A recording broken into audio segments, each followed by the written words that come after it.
Boa noite para todo mundo. Estamos aqui mais uma noite reunidos para o nosso grupo de estudos de Direito Sistêmico.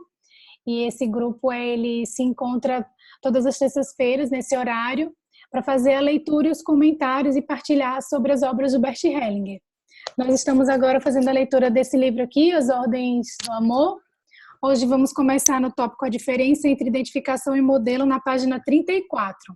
Esse grupo foi uma ideia, uma iniciativa do Hamilton, e ele convidou a Alice para fazer a coordenação e convidou o nosso querido Renato para fazer a orientação desse trabalho. Então, Renato, eu passo a palavra para você. Boa noite. Boa noite, Larissa. Boa noite a todos. Então, vamos dar continuidade à leitura do livro do Bert, As Ordens do Amor. E hoje quem vai fazer a leitura para nós vai ser a Rosa. Boa noite, Rosa. Boa noite. Vamos começar. Página 34. A diferença entre identificação e modelo. Ida, como foi possível acontecer no sistema de Hartmut uma identificação com o tio? Hellinger. A mãe dele procurava inconscientemente alguém que representasse para ela, no sistema atual, o irmão a que tinha renunciado no sistema de origem. Por isso, seu filho mais velho assumiu para ela o papel desse irmão, sem que o filho ou a mãe ou qualquer outra pessoa tivesse consciência do fato. Hartmut. Há, porém, uma diferença. Se minha mãe me induz a representar o irmão que perdeu cedo e que cheguei a conhecer, ou se eu mesmo tomo esse tio como modelo, o que não fiz, não são dois tipos distintos de identificação? Hellinger, não. Um modelo não é uma identificação. Um modelo eu tenho diante de mim, por conseguinte, estou separado dele. Posso segui-lo ou não, e sou livre. Porém, quando estou identificado, não sou livre. Geralmente, nem mesmo tenho consciência disso. Por esta razão, quando estou identificado, sinto-me também alienado de mim mesmo, o que não acontece quando sigo um modelo. Hartmut, certíssimo. Portanto, você usa o termo identificação para descrever objetivamente um processo que ninguém desencadeou conscientemente. Hellinger, isso mesmo. E ninguém tem culpa disso. Sua mãe não escolheu você para essa identificação. Não se pode censurá-la.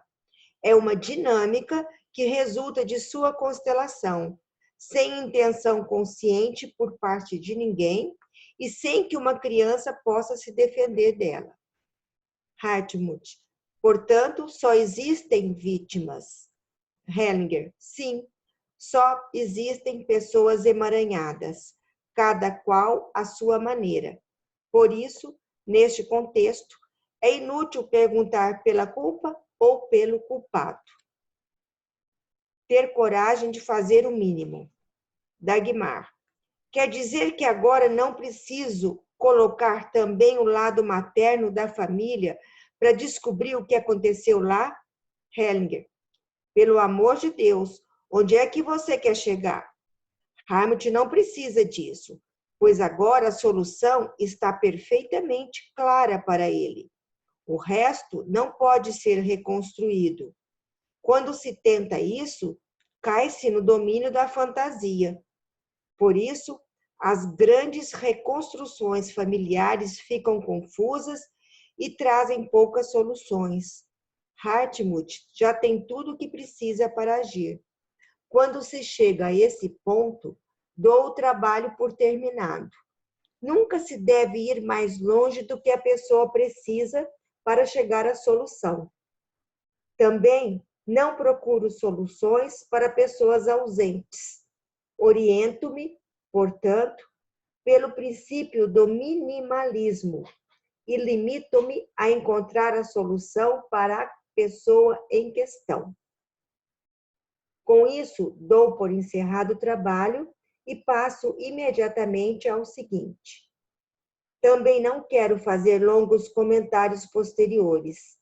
Estes que estou fazendo são exceções e servem para complementar a informação num curso de aperfeiçoamento. Não devem ser feitos em outros casos. Excluo igualmente controles de resultado e coisas semelhantes. Isso só tira a força. A individualização diminui a intimidade nas relações.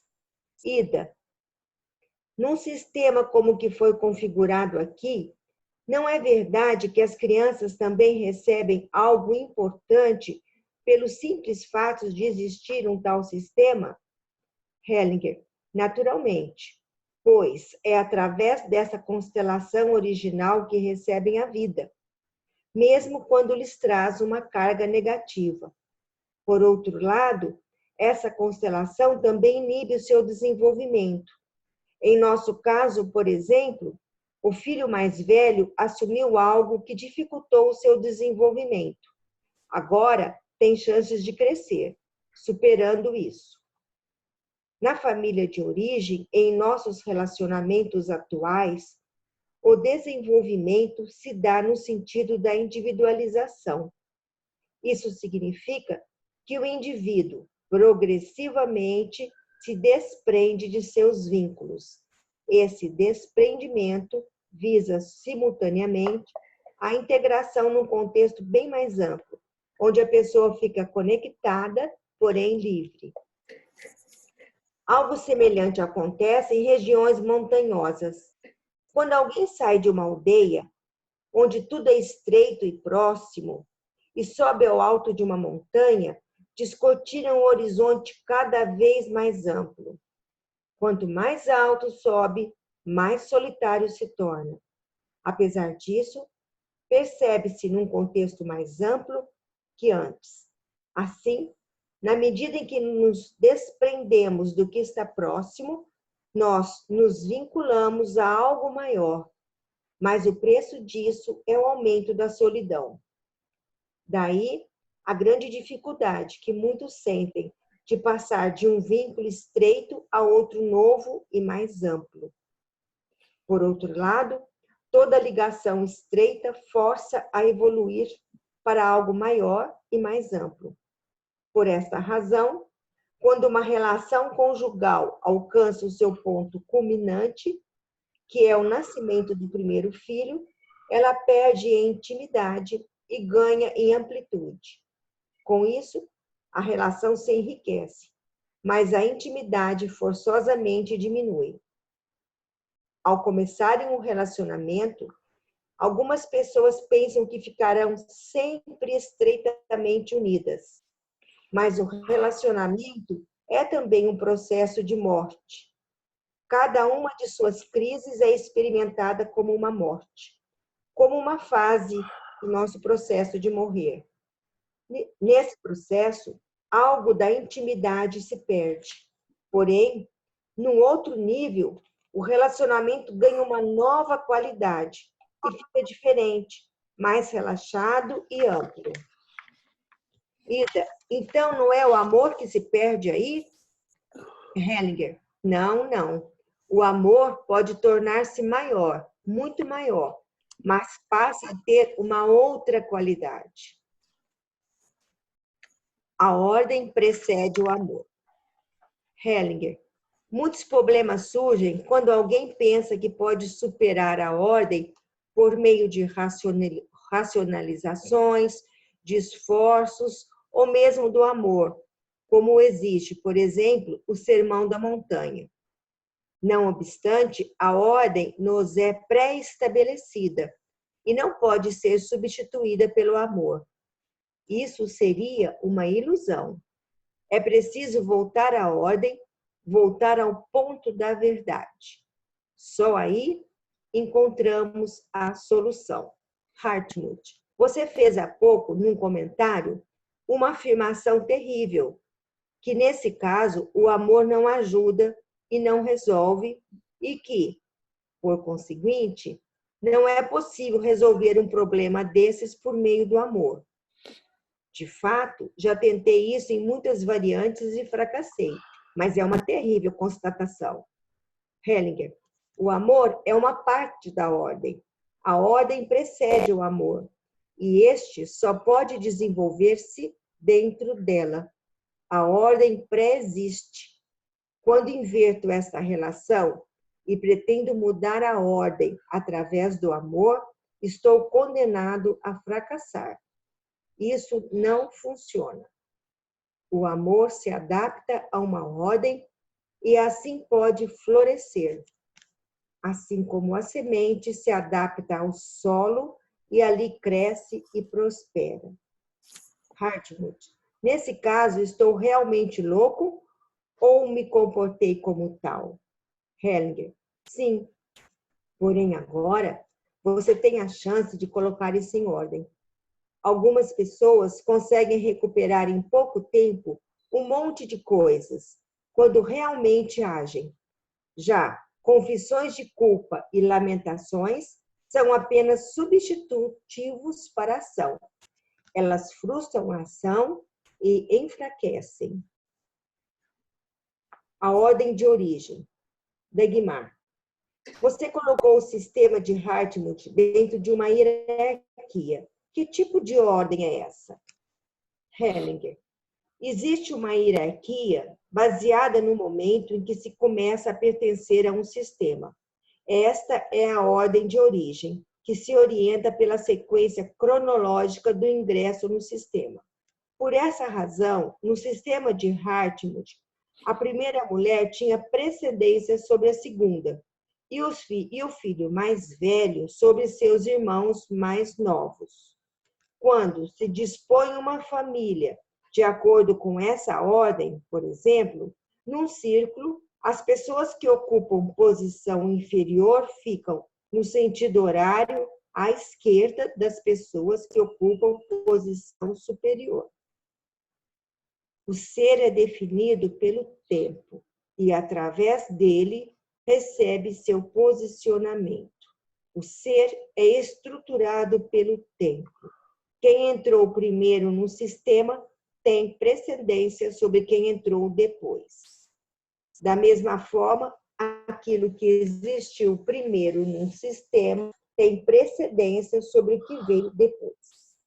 Por essa razão, o primogênito tem precedência sobre o segundo filho. E a relação conjugal tem precedência sobre a relação de paternidade ou maternidade.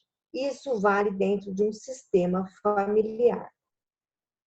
Entretanto, os sistemas também possuem entre si uma hierarquia, que nesse particular é invertida. O sistema novo tem precedência sobre o antigo. Assim, a família atual tem precedência sobre a família de origem. Quando essa relação se inverte, as coisas correm mal. No exemplo que vimos, para a mãe de Hartmut, o sistema de origem teve precedência sobre o sistema atual e as coisas correram mal. Dagmar, então você diz que existe uma precedência cronológica, mas também que o sistema atual tem precedência? Entendi bem? Hellinger. Dentro de um sistema, existe uma ordem de precedência, de acordo com o início da vinculação ao sistema. Porém, na sucessão dos sistemas, a família atual tem precedência sobre a anterior. A precedência do primeiro vínculo. Frank. Deveria haver também uma ordem de precedência quanto à qualidade dos sistemas, isto é, entre um sistema natural e saudável e um outro não natural ou patogênico. Hellinger. Não, esse tipo de distinção não funciona. O primeiro vínculo de uma pessoa tem precedência sobre o segundo, independentemente da qualidade da primeira ligação. Isso significa que o segundo vínculo prende menos que o primeiro.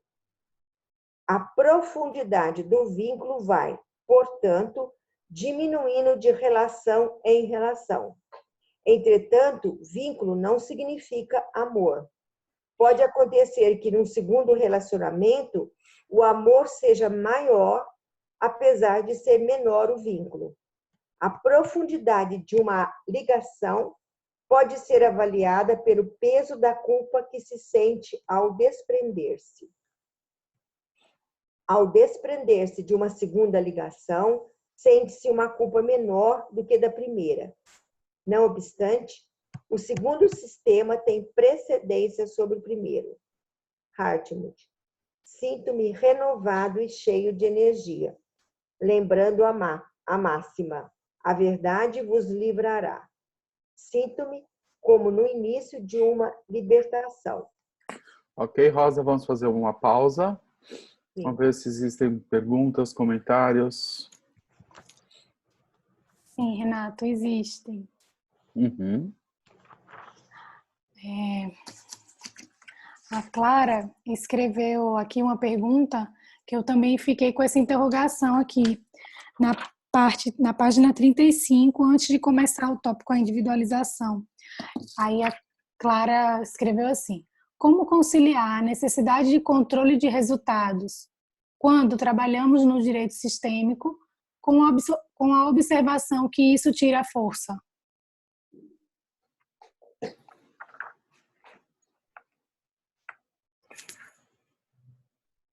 Esse é o problema quando você tenta encaixar uma ciência antiga ou pré-existente num novo tipo de ciência, né? Existe um certo conflito com isso.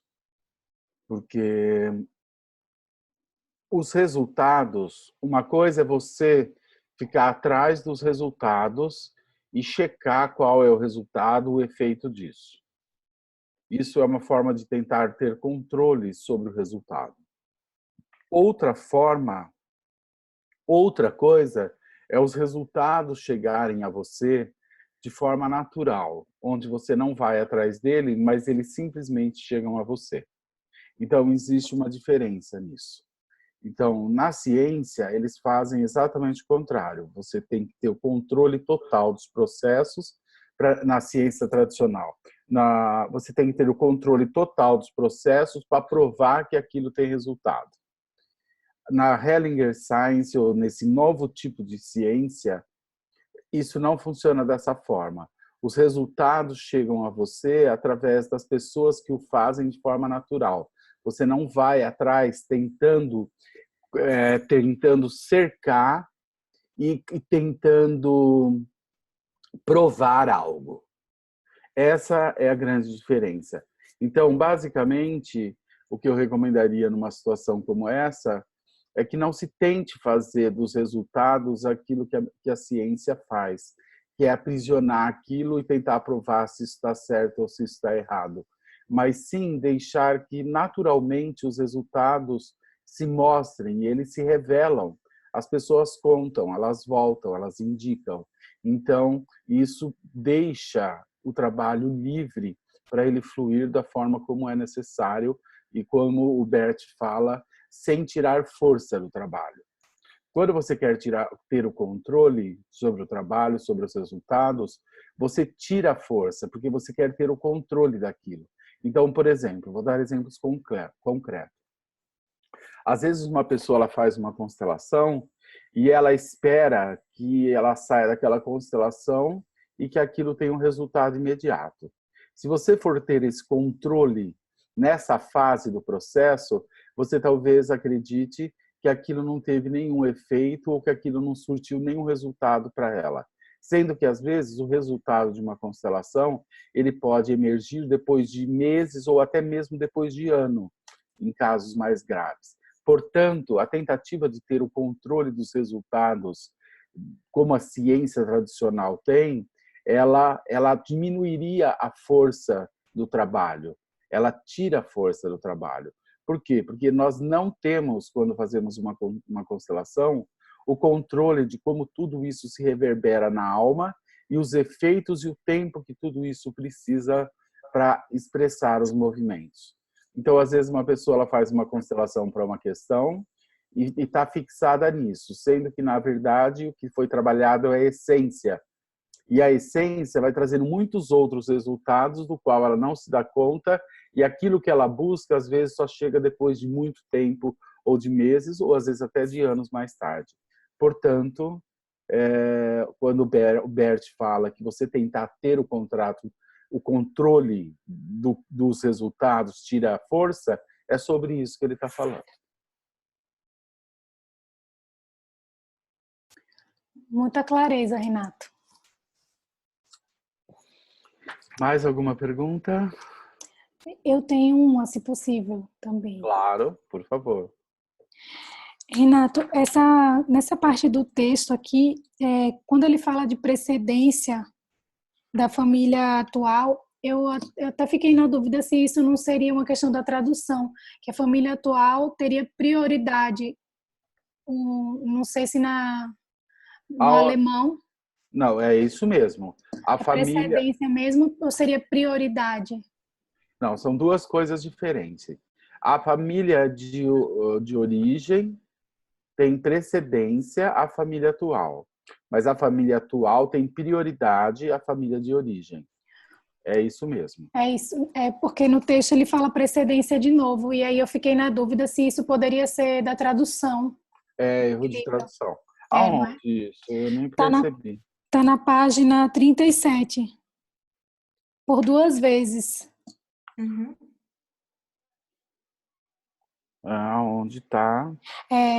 Na última frase, antes de começar a precedência do primeiro vínculo, e depois também, entretanto, os sistemas também possuem entre si hierarquia. Aí lá termina essa frase, assim a família atual tem precedência sobre a família de origem. Tem prioridade. Prioridade ali, não é? Prioridade, isso, exatamente. Porque precede é o que vem antes. Prioridade é a que você se dedica, o que tem a prioridade. Então, precedência diz respeito à ordem.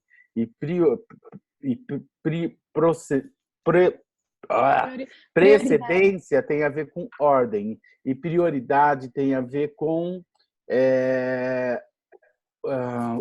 urgência. São coisas diferentes. Aqui está errado. É erro de tradução, isso mesmo. Obrigada, Renato, pela explicação. Eu estou vendo algumas mãozinhas levantadas aqui e também tem uma pergunta no chat da Alice. Eu não sei onde que está isso no texto, se você puder me ajudar. Página 37. Qual frase? Tem o parágrafo entretanto, aí termina essa frase e começa assim, assim a família atual tem precedência. E depois, no final desse tópico, lá embaixo tem, na sucessão dos sistemas, a família atual tem precedência, de novo. Aí o Renato nos observou aqui que é prioridade. É prioridade. A família atual tem prioridade à família de origem. E a família de origem tem precedência sobre a família atual. Ou a primeira... A primeira... As duas é prioridade. Precedência diz respeito a quem chegou antes. E prioridade é aquele que tem mais urgência na hora de você tomar uma decisão. Então, por exemplo, numa família, um homem se casa com uma mulher. E aí ele tem filhos com essa mulher. Aí ele se separa dessa mulher e casa-se com uma outra mulher. Então, o segundo casamento tem prioridade ao primeiro casamento, embora o primeiro casamento tem precedência ao segundo casamento. A ordem dos acontecimentos, elas devem ser sempre preservadas. Isso seja pela chegada da pessoa ou pela chegada dos eventos. Porém, quando se muda de sistema, quando se cria um novo sistema, o novo sistema ele sempre tem prioridade ao sistema anterior. Então, se você se casa, mas na sua vida de casado você dá prioridade à sua família de origem, você está quebrando a ordem. Então, a família de origem tem precedência à família que você construiu. Porém, a prioridade na sua vida depois que você se casa é o seu casamento, essa nova família, e não a sua família de origem. Quem inverte isso cria problema, fracassa. Ok? Ok. Mais perguntas? Posso fazer uma pergunta, Renato? Quem está falando? Paulo. Isso. Pode.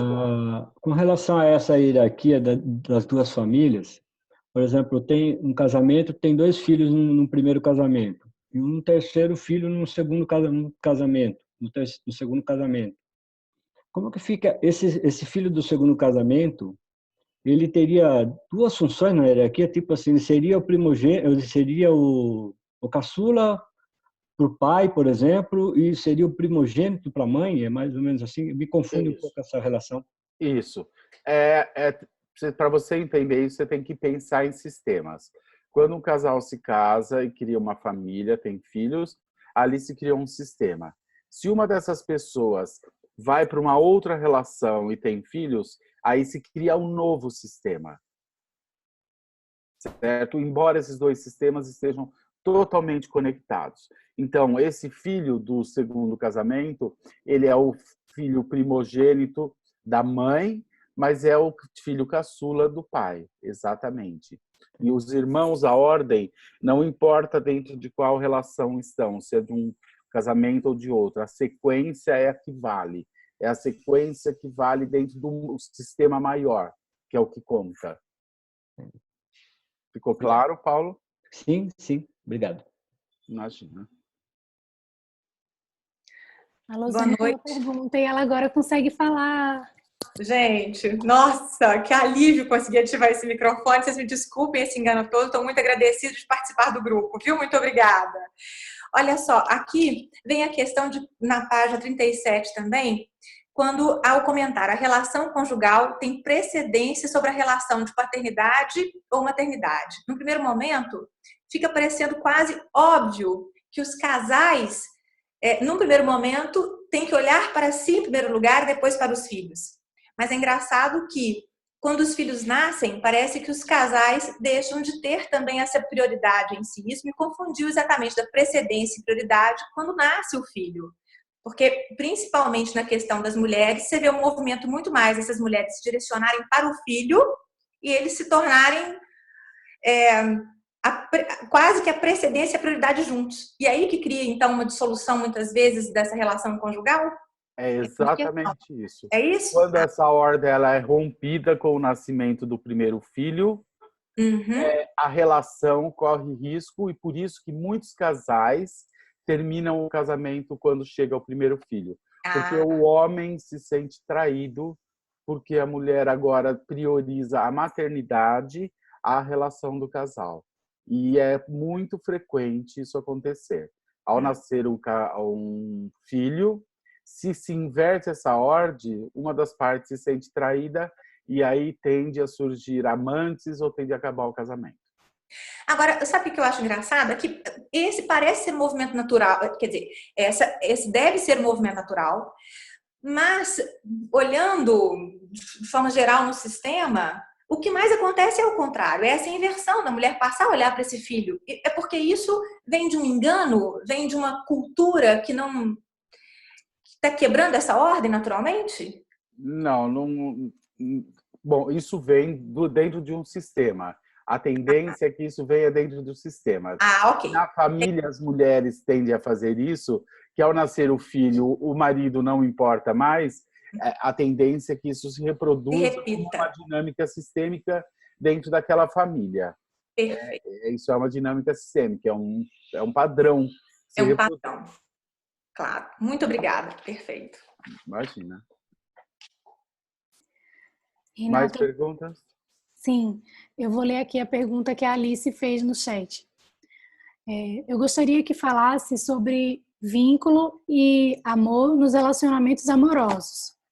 Falou que o primeiro vínculo tem mais força, muito embora no segundo o amor seja maior.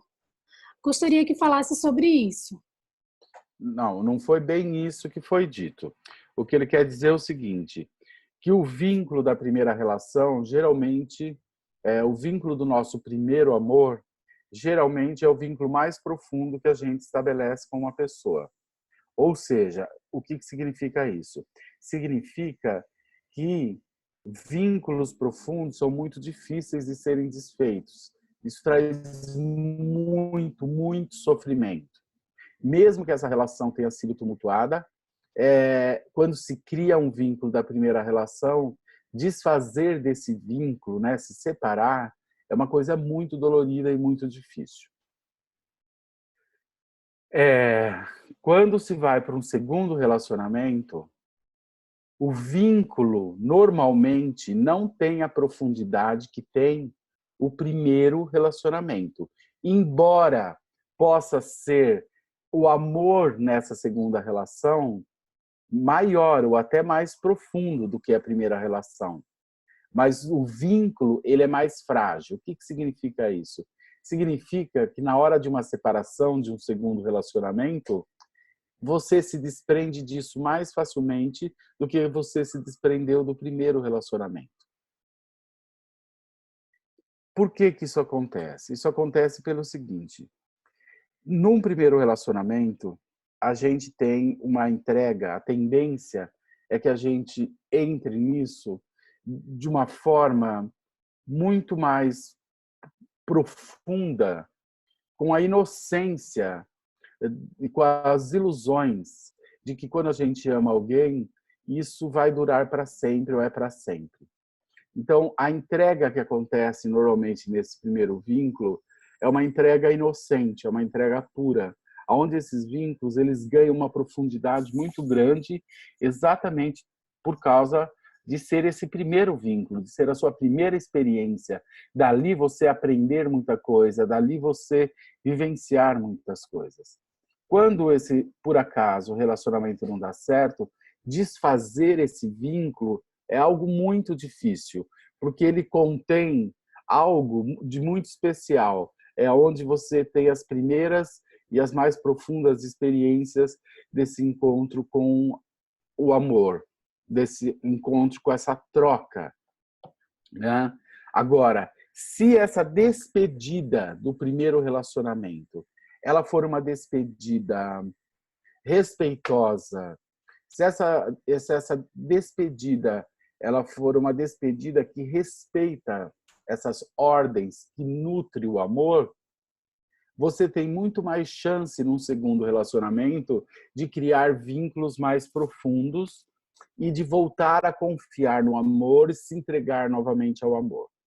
Se a despedida desse primeiro vínculo é algo que ficou mal resolvido, o seu coração e a sua confiança no amor diminui. O que significa isso? Você carrega para a segunda relação inseguranças, incertezas e uma dúvida sobre a possibilidade do amor.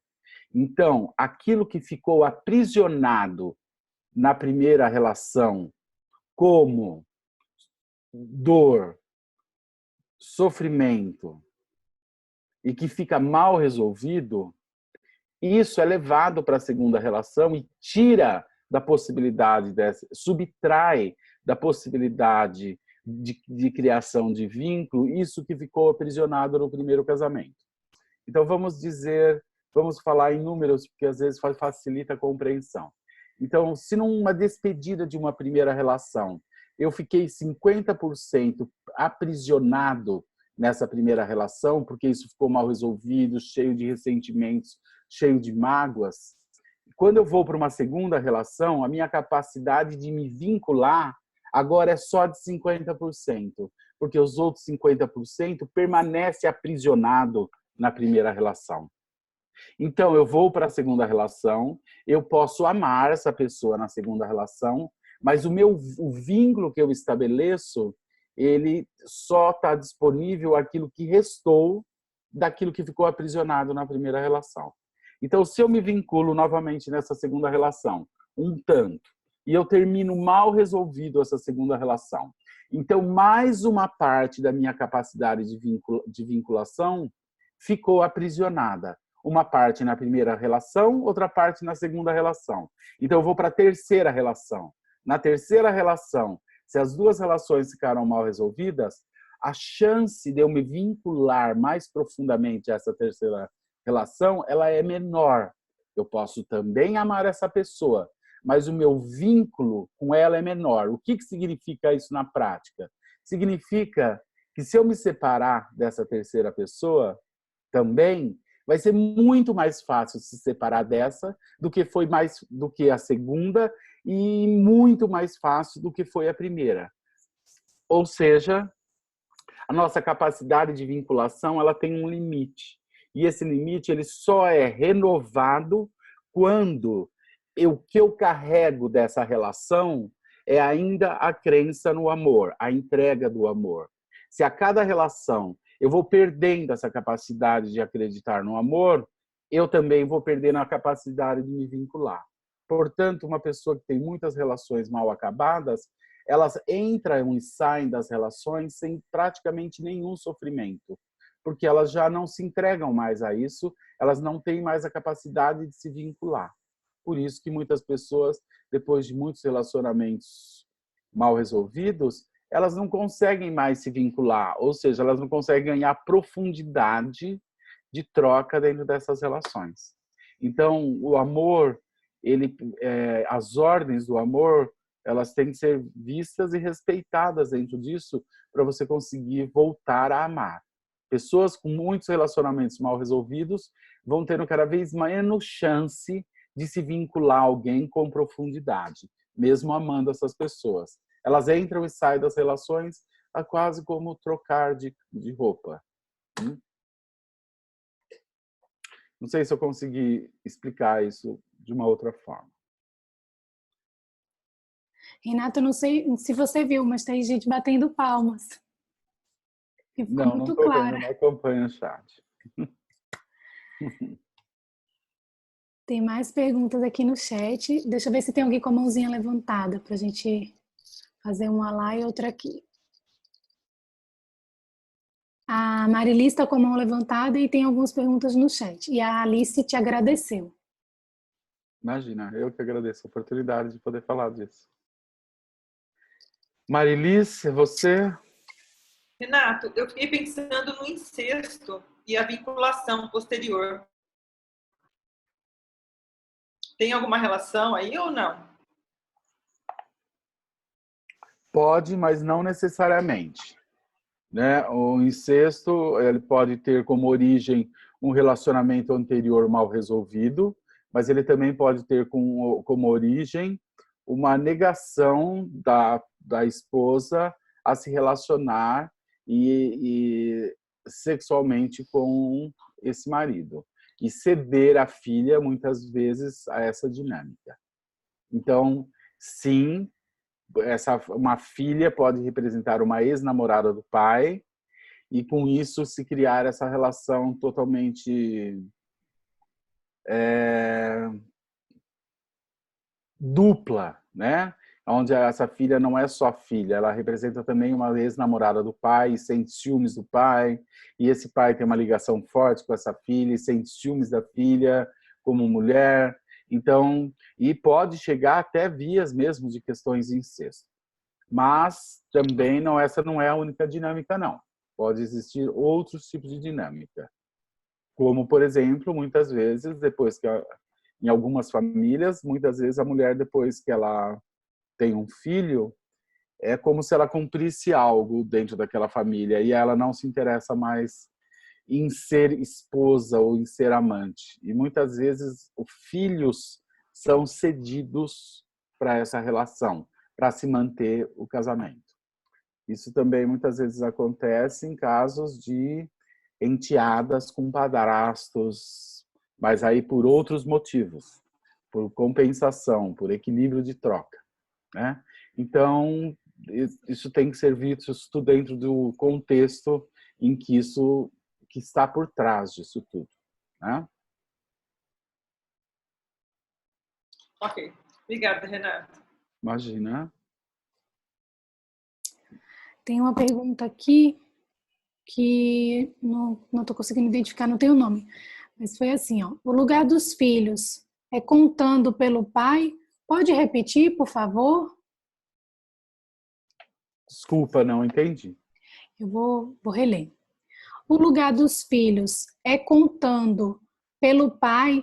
Pode repetir, por favor? Eu acho que ela está se referindo à sequência dos filhos. Tá, então vamos dizer que um pai tem um filho com uma pessoa. Esse é o filho mais velho desse casal. Se eles se separam e se casam novamente, e dessa nova relação eles têm filhos, dessa nova relação, esse filho é o filho mais velho, mas da relação do pai, esse filho é o segundo filho. Então, os filhos, não importa a ordem, não importa não, o que importa é a ordem que eles nascem para aquele pai ou para aquela mãe. Se é o primeiro, é o primeiro, se é o segundo, é o segundo, se é o terceiro, é o terceiro, e isso não importa se é com o mesmo pai ou se é com a mesma mãe. Então, o que importa é a ordem que esses irmãos vão acontecendo. Então, um irmão mais velho de um relacionamento tem precedência a um irmão mais novo de um segundo relacionamento. Embora um irmão mais novo de um segundo relacionamento tem prioridade ao irmão mais velho do primeiro casamento. O sistema ele sempre protege, na mudança de sistema, o novo sistema sempre tem prioridade, porque é ali que se necessita de mais cuidados.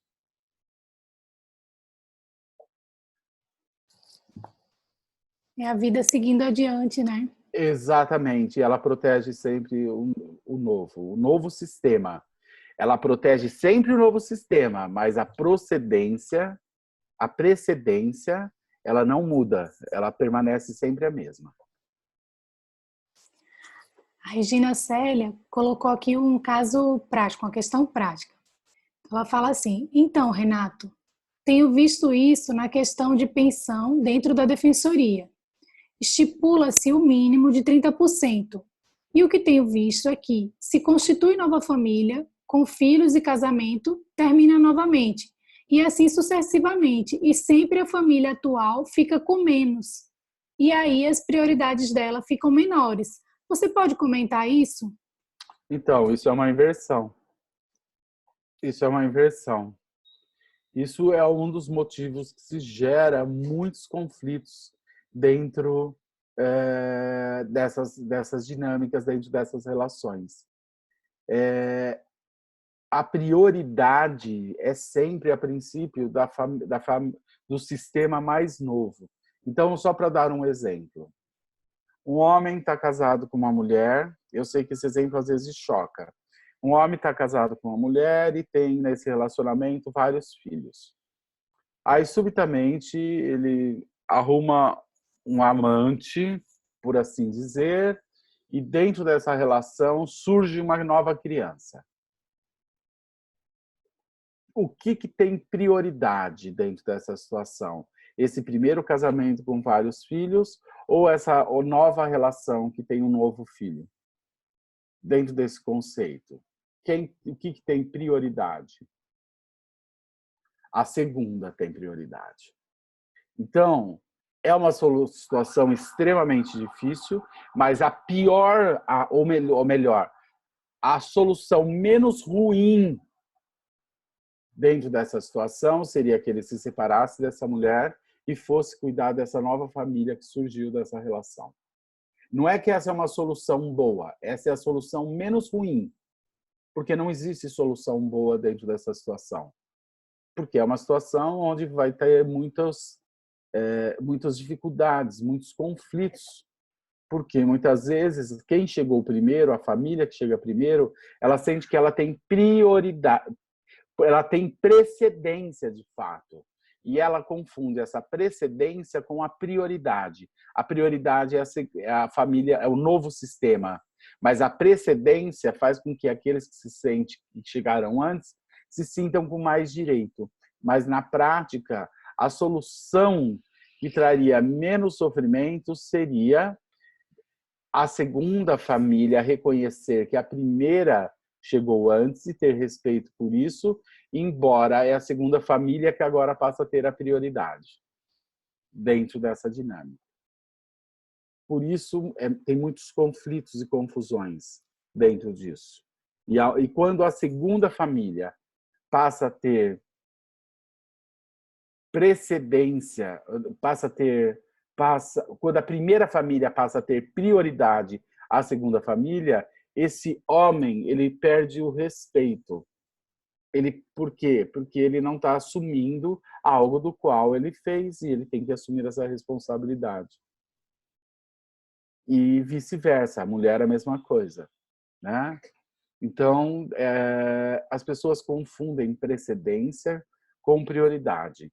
A precedência ela tem a ver com uma ordem, tem a ver com o tempo. Quem chega primeiro tem precedência que vem em segundo, que vem precedência que vem em terceiro, etc, etc, etc. Só que quando nós mudamos de sistema, o novo sistema sempre tem prioridade ao anterior, embora o anterior tenha precedência ao segundo. Ela aqui escreveu assim, ela teve a percepção, quer dizer que fica mais difícil atender a prioridade financeira da família seguinte. Isso. Exatamente.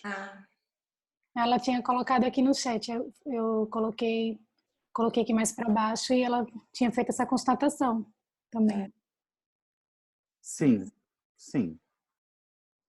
Então, a princípio, fica garantido uma porcentagem para a primeira família e esse homem deveria ir para a segunda família e com esse todo que lhe resta, é a ele que ele deveria se dedicar.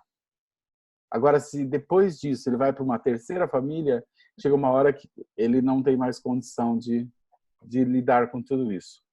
Por isso que na cultura árabe oriental, o homem ele pode ter mais que uma mulher e ele pode ter mais que uma família. Mas existe uma condição para que ele faça isso. Que ele dê a todas elas as mesmas condições. Então, um homem ele pode ter mais que uma família numa cultura árabe, ele pode ter mais que uma mulher e mais que uma família? Pode, mas a condição é essa, ele não pode fazer diferenciação entre o que ele dá e oferece para uma família e fazer diferente para outra família. Então, todas se sentem dessa forma no mesmo direito. Então, dentro dessa cultura, se respeita muito isso. Na nossa cultura, não tanto. Mas aí nós estamos falando de uma coisa que não tem a ver com cultura. Nós estamos falando de uma coisa que tem a ver com o sistema, com a alma e os efeitos que isso tem dentro da alma de todo aquele grupo. E aí a Regina ainda trouxe mais uma polêmicazinha aqui. Ela falou assim, é difícil o juiz rever isso. Então, se olhar para isso a nível sistêmico, existe a possibilidade de surgir boas soluções. Por quê? Porque se a segunda família tiver respeito e honrar a primeira família, é muito mais fácil a primeira família conceder e deixar de lutar contra os direitos da segunda família. Então, quando o que vem depois respeita o que chegou antes, não tenta ocupar esse lugar e honra e respeita o que chegou antes, o novo ele é mais aceito por aquele que chegou antes. Agora, se quem chegou depois quer se pôr acima e desrespeita a precedência, aí essa primeira família não só não aceita, como vai fazer de tudo para que a segunda família saia prejudicada. Então, daí de novo a importância do respeito pela ordem. A quebra dessa ordem, a ordem precede ao amor. Então, a quebra dessa ordem impede que o amor flua na sua maior profundidade ou em dimensões mais profundas. Portanto, acreditar que o amor resolve tudo sem respeito à precedência, isso é uma ilusão, isso é uma fantasia. A ordem precede ao amor. Ela vem antes do amor. Ela conduz ao amor. E o amor só pode ser vivido na sua maior plenitude quando essa ordem é respeitada. Quando essa ordem não é respeitada, mesmo existindo muito amor, as pessoas não podem saborear isso, porque esse amor é vivido com muitos conflitos e com muitas dificuldades. Ou seja, tende ao fracasso. A Marilis relembrou isso aqui, falando assim, a briga das famílias é por prioridade. E a Rosiclé falou, há casos em que os juízes estão adequando os vencimentos dos alimentares pelo número de filhos dentro do percentual legal, dos alimentantes. Pode ser uma boa solução. Pode ser uma solução menos ruim, melhor dizendo. Menos ruim, não boa. Menos ruim.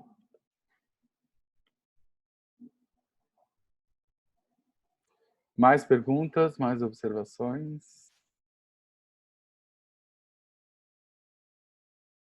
Eu estou vendo aqui a mãozinha da Marilis. Sim, Marilis. Na conciliação, a gente vê sempre isso, né, Renato? Há encontro, né, para tentar conciliar, já passaram por várias audiências, não respeitam as decisões judiciais, voltam a falar no caso, e o que está por trás da questão oculta Falhou, não estou ouvindo. Você travou aqui, Marilis. Travou para mim também aqui. Ela travou, ela desapareceu até aqui. Eu não ouvi a colocação dela.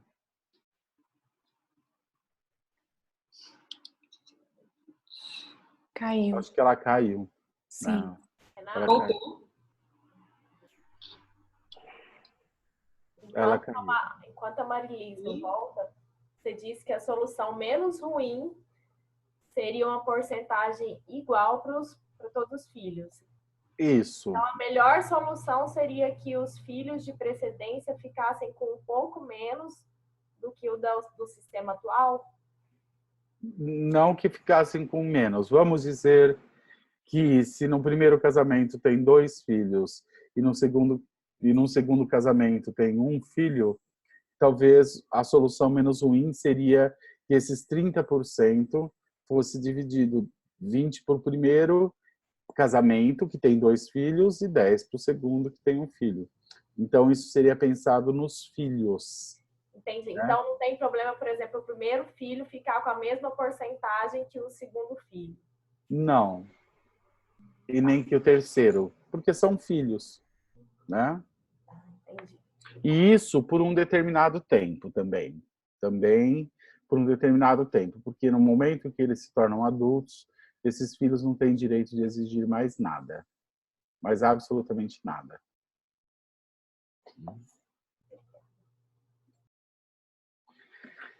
Mais perguntas, mais observações?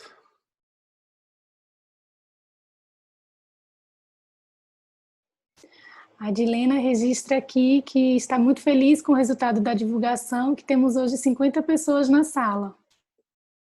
É verdade, eu estou vendo aqui um grupo grande, né? Sim. O Guilherme fez um questionamento aqui no chat, Renato. Eu posso ler? Por favor. Boa noite, grupo. Nas uniões poliafetivas, tema espinhoso para os tribunais superiores, especialmente o STJ. Como ficaria a prioridade entre os companheiros, tendo em vista que o relacionamento será comum entre todos os envolvidos? Poliamor. Uniões poliafetivas.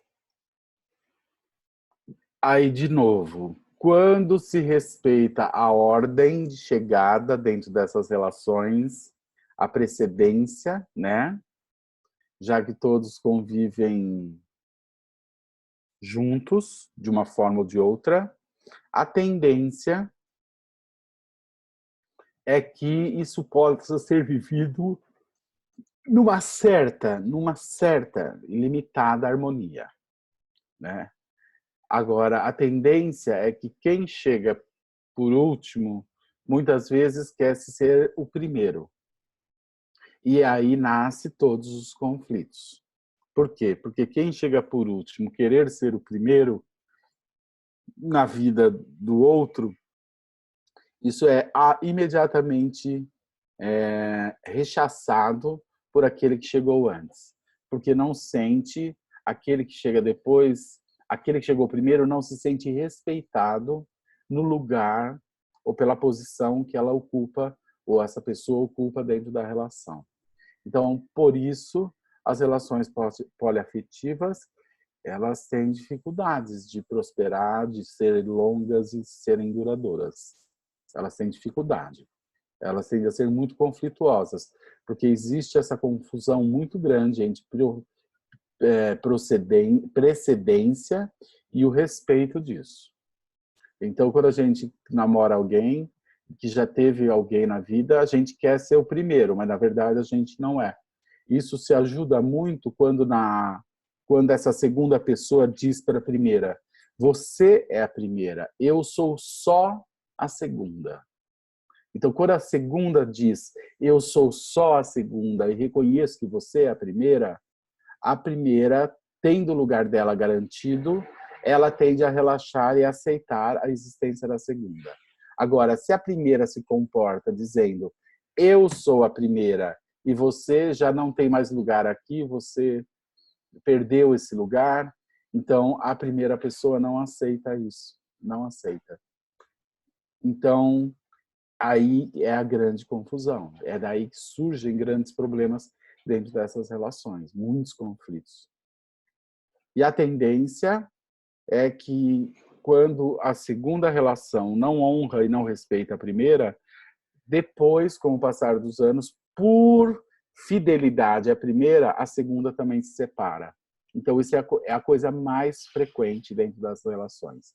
Quando existe um casamento que não dá certo, a pessoa vai para o outro casamento, e nesse outro casamento, essa pessoa do segundo casamento não respeita e a primeira pessoa, ou a primeira relação, a tendência é que esse segundo casamento fracasse também. Em outras palavras, se você não pôde ser feliz com ele e eu estou tentando ser, no final eu também, por honra a você, também abro mão disso. Isso a gente está cansado de ver dentro das constelações. Os segundos, terceiros relacionamentos fracassarem exatamente por não aceitar que são só o segundo casamento, ou que é o terceiro casamento, e não é o primeiro. E aí, ao se desrespeitar essa ordem da precedência, né, a prioridade, embora ela exista na segunda relação, ela se enfraquece e esse casamento, essa relação tende ao fracasso.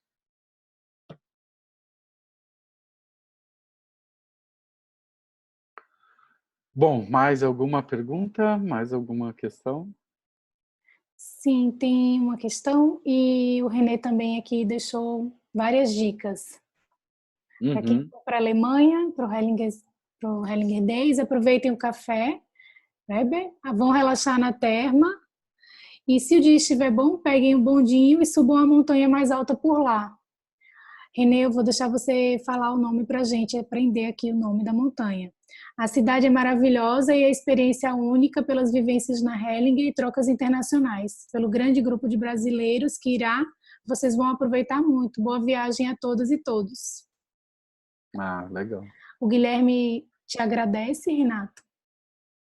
E tem uma última pergunta que fala assim: boa noite, poderia dar um exemplo de uma boa despedida de um casal que se separa? Sim, existem alguns elementos importantes num processo de despedida de um casal. A primeira coisa, que quando eles resolvem a separação, não se olha mais, não se busca mais culpados. Isso é a primeira coisa. A segunda coisa, não se olha mais para aquilo que não deu certo. Então, o que sobra disso? Sobra o seguinte: o que a gente olhe para essa pessoa, lembre de todas as coisas boas que se viveu dentro dessa relação, que se reconheça isso ao outro e agradeça isso ao outro. e garanta ao outro que vai levar adiante consigo só as coisas boas, garantindo ao outro um lugar na sua vida e no seu coração. Também eu deixo com o outro tudo aquilo que eu dei para o outro, e eu faço isso com amor, deixando aquilo que eu ofereci e dei ao outro, deixo isso para o outro também como uma boa lembrança de tudo aquilo que foi vivido. É importante os casais chorarem juntos essa despedida, se abraçar e chorar juntos, porque é um processo dolorido. Os casamentos não acabam porque acabou o amor. 99% dos casamentos que acabam, o amor permanece e ainda está lá. E é isso que deve ser visto, é isso que deve ser honrado e é isso que deve ser respeitado. Embora muitas vezes eles reconheçam que para ambos continuarem crescendo, eles têm que se separar nessa encruzilhada da vida, onde no fundo, não existem culpados. Existe algo maior que os separa, como uma encruzilhada, onde para que ambos possam crescer, eles têm que se separar, mesmo com amor, mesmo amando. E quem para de buscar os culpados pode acessar a dor e chorar junto e se agradecer profundamente e garantir um ao outro um lugar na sua vida e no seu coração. É isso que é se despedir com respeito. Quem busca por culpados não entra em contato com a dor, fica aprisionado na mágoa e com isso não é livre para viver uma nova relação. Fica aprisionado nessa relação. Pelo ressentimento, pela dor não vivida, né? É igual um luto que não se vive. Você fica preso àquela pessoa que morreu. Então, a despedida é necessário olhar para as coisas boas e só para as coisas boas. É necessário reconhecer e agradecer isso. É necessário, muitas vezes, se desculpar pelos que um feriu ao outro, né? É necessário garantir ao outro um lugar especial. É importante dizer o quanto ama e também o quanto é difícil e dolorido essa separação. E chorarem juntos. Chorar juntos significa se abraçar e chorar juntos, que é como o amor se expressa na despedida. Isso é se separar com respeito. É poder desejar tudo de bom ao outro. É poder um torcer pelo outro, entendendo que não existem culpados, que o amor continua, mas só que cada um tem que seguir o seu destino.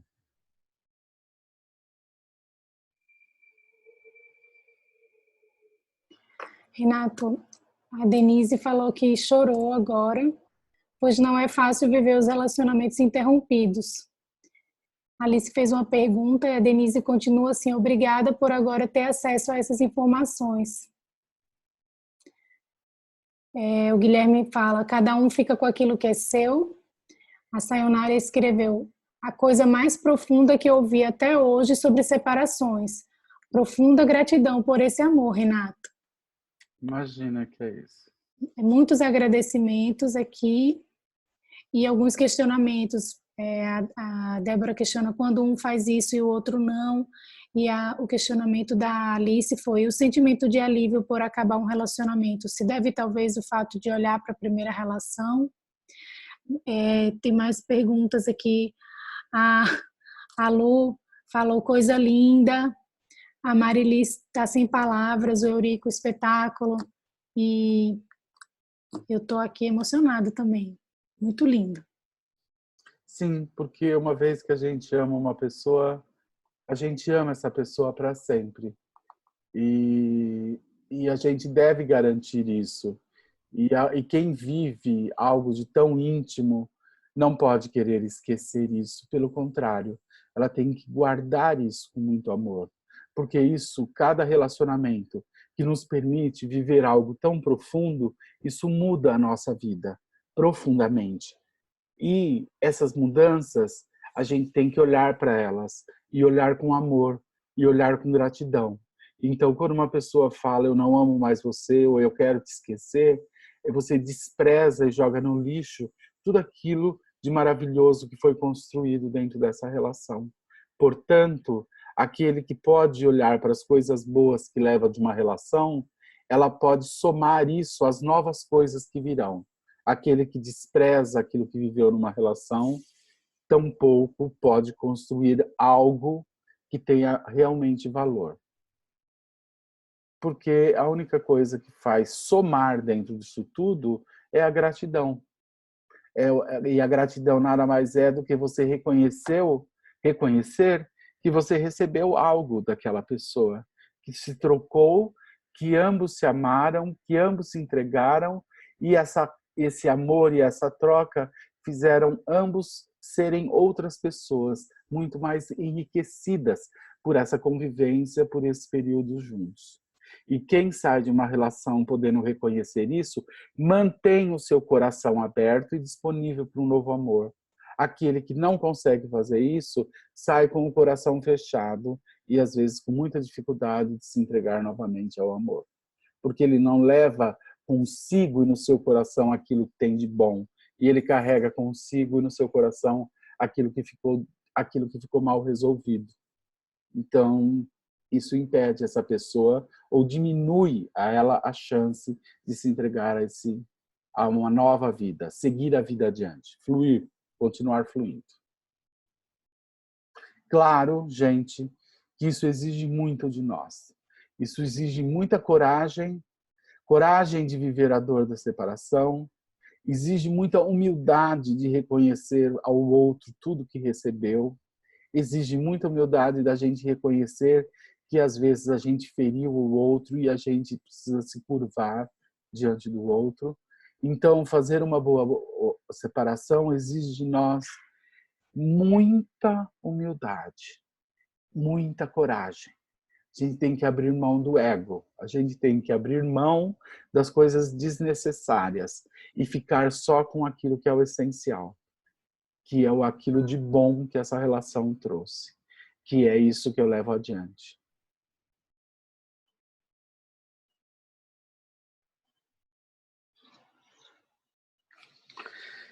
Bom, eu acho que a gente vai ficar por aqui, né? Então... Ai, suspiros. Bom, Rosa, muito obrigado pela leitura. A todos que perguntaram, que comentaram, muito obrigado de estarem presentes, enriquecendo esse encontro. Boa noite a todos, até daqui a algumas semanas. E tudo de bom para vocês. Eu devolvo a palavra a Larissa. Boa noite a todos, gente. Boa noite. Boa noite a todo mundo, muito obrigada. Dilena, muito obrigada pela sua divulgação. E a todos que estão chegando, sejam bem-vindos. Eu vou morrer de saudade, viu? Eu também vou ficar com saudade de todos vocês, gente. Gratidão. Um beijo grande. Já já a gente está de volta. Tchau, gente. Boa noite. Obrigada, boa noite. Boa noite, Renata. Boa noite a todos. Boa noite.